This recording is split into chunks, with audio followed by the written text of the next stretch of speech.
Klarifikasi polisi soal lansia ditangkap saat bela diri gegara pagar rumahnya dirusak kelompok orang.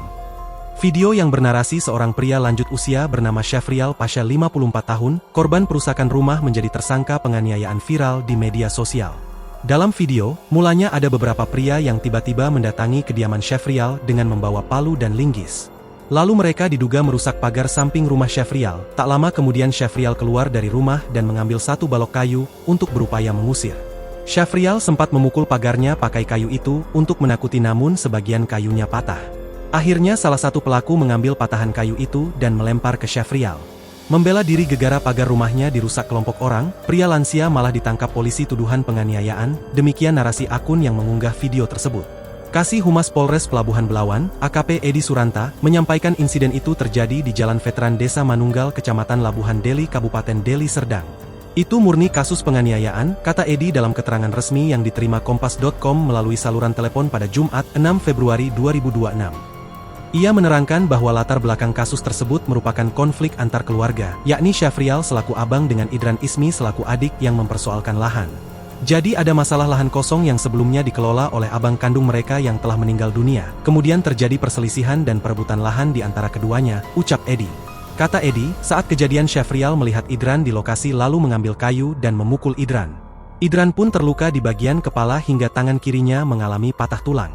Berdasarkan hasil penyelidikan dan alat bukti yang cukup, tindakan yang dilakukan tersangka bukan semata-mata seperti narasi yang beredar, melainkan telah memenuhi unsur tindak pidana penganiayaan yang mengakibatkan luka berat, ucap Edi. Edi mengungkap pada Desember 2023, Syafrial juga pernah diduga menganiaya istri Idran namun berujung berdamai sehingga tidak diproses hukum lebih lanjut. Kini Syafrial telah ditahan di Polres Pelabuhan Belawan.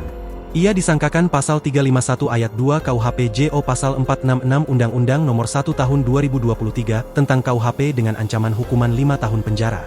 Di sisi lain, kuasa hukum Syafrial membantah keterangan tersebut. Ia mengatakan peristiwa itu terjadi pada Rabu, 19 November 2025, sekitar pukul 13.54 waktu Indonesia Barat. Dari CCTV terlihat Idran bersama 4 orang lainnya mendatangi rumah Syafrial. Kita nggak tahu apa maksud dan tujuannya, tetapi dalam kedatangan itu dia membawa martil dan lainnya, ucap Saiful melalui saluran telepon pada Jumat, 6 Februari 2026. Selanjutnya Idran dan kawan-kawan diduga melakukan pembongkaran pagar sehingga memancing Syafrial keluar. Akhirnya Syafrial mengambil sebalok kayu dan memukul pagar. Syafrial mengambil sebuah kayu dipukulkan ke arah pagar dan itu yang dibilang kena kepalanya. Padahal yang dipukuli itu pagar, ucap Saiful. Idran pun sempat mengambil patahan kayu untuk memukul Syafrial, namun Syafrial berada di dalam pagar sehingga tidak kena. Selanjutnya, Syafrial mengeluarkan tangannya, memukul Idran dan itu kena di ujung tangannya, sama seperti BAP yang kami sampaikan, ungkap Saiful.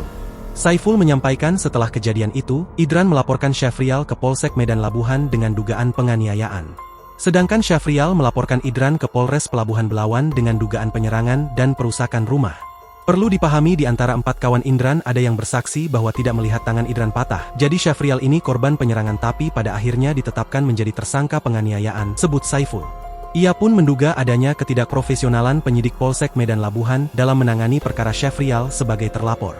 Mereka tidak ada melakukan olah TKP, barang bukti kayu itu juga tak ada sama mereka. Terus dalam penyelidikan tak ada pihak kita dipanggil. Sampai sekarang pun sudah 33 hari klien saya ditahan tapi surat penetapan tersangkanya belum ada kami terima, ujarnya. Maka dari itu ke depan, Saiful melakukan langkah hukum. Pertama, mengajukan pra-peradilan ke Pengadilan Lubuk Pakam terkait penetapan tersangka Syafrial. Kedua, pihaknya telah melaporkan pihak Polres Pelabuhan Belawan dan Polsek Medan Labuhan yang membuat pernyataan bahwa perkara itu terkait sengketa lahan ke Propam Polda Sumut. Karena ini bukan soal lahan. Klien kami punya surat-surat atas lahan tersebut. Perlu diketahui Syafrial ini mantan dosen di UMA yang sekarang aktif menulis buku. Sedangkan Idran itu mantan polisi yang dipecat, ungkapnya.